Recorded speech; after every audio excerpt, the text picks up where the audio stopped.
you feed your dog, you groom your dog, you walk your dog, you love your dog. You know, he or she really is a member of the family, so you want them to be healthy. But did you know your dog could be battling heart disease and you probably have no idea? Well, here this morning to help us spot pet heart failure warning signs and what we can do about it to keep our doggies healthy is leading canine cardiologist Dr. Barret Bulmer and his own dog, Middleton. Good morning to the both of you. Good morning. Thank you. Thank you so much for being here with us this morning. Hey, Middleton. He's going to bark a hello to us, maybe? He'll wave here in a little bit, I suspect. All right, Dr. Bulmer, let's start with this. It really does sound like heart disease among dogs is almost as prevalent as it is in humans. When I was reading the statistics, I found that kind of hard to believe. Tell me what the numbers are here. Now, I think that certainly for small breeds of dogs like Middleton here, that maybe upwards of 40% of them by the time they're 10 years of age will have detectable heart disease. They most commonly will develop problems with their heart valves.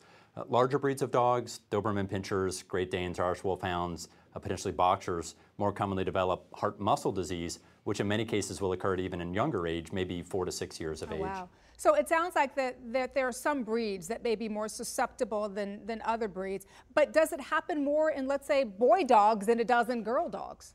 Yeah, I think that's a good question. You know, a lot of owners are interested in that. For heart disease, especially valvular heart disease, there's really not a big sex predilection.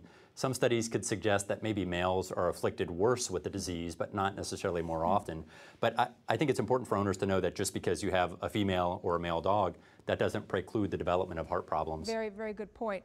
When you say congestive heart failure, I have to tell you, I still think of humans. But having said that, in humans, the symptoms sometimes are silent until it's too late. What are the signs that we should be looking for in our dogs? You're exactly right, and I think there's two important arms for evaluation of dogs with heart disease. They can't easily talk to us and tell us that information. Right. So owners need to be cognizant of the disease, and they need to monitor for signs like exercise intolerance, decreased appetite, increased breathing rate or effort, or coughing episodes. The other important component is having your dog evaluated at least annually by your primary veterinarian. Oftentimes, if Middleton were to have heart disease, we may detect the presence of a heart murmur or an abnormal heart sound. That could indicate that he needs to be evaluated by a veterinary cardiologist. When you take your dog in for a checkup, is this something that you should ask your vet for specifically, or is this part of the routine checkup for your dog?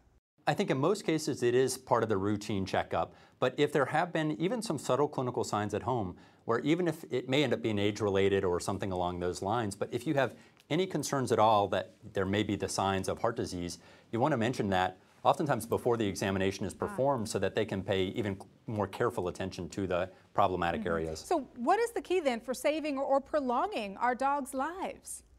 No, I think in many cases it's identification of the disease, determination of the severity of the disease, and then if it's severe enough, it would be appropriate management, oftentimes with agents to try to keep them free of, as you said, congestive heart failure. Well, let's talk about some treatment options here. If it's spotted early, what can your vet do? If it's diagnosed later, what can your vet do?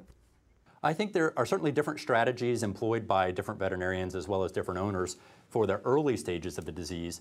Once clinical signs develop consistent with congestive heart failure, most of us veterinary cardiologists use a combination of medications that they're very similar to what we would use in people, with Lasix to keep fluid out of the lungs, ACE inhibitors to try to slow progression of disease. We also have the ability to administer a medication for veterinary patients called Vetmedin to help the heart contract better and to help dogs live longer as well. Well, you're a canine cardiologist. What do you see, when you're in your daily work that makes you want to kind of raise awareness about this issue? I think in many cases, and you pointed this out as well, is that I think that we'll see owners who were unaware that there were even treatment options for pets with heart disease. And I certainly am faced commonly with owners who are in an exam room and ask me, they'll say, Barret, I really don't want to think about a treatment if it's not going to actually make my dog feel better. And in many cases, those same owners come back after management of the disease, and they're unbelievably pleased with how well their dog is doing and how good quality of life they have. Well, I'm sure Middleton is in great hands and great health with you as a dad. But what's a message that you'd like to leave our viewers out there with this morning? And also wanted to ask you, where can they go for more information? I think that if owners have questions, they can certainly visit yourdogsheart.com. Another website would be a Tufts HeartSmart website, and then your primary veterinarian is another good resource of information. So early detection then I think is probably the key, right? you certainly want to be aware, and owner education is critical. Wonderful. Well, Dr. Barret Bulmer, canine cardiologist and professor of veterinary cardiology at Tufts University. Thank you so much. Terrific information. Thank you, Middleton. Thank you. Thank you. Speak for your dog. I love that. Bye, everybody.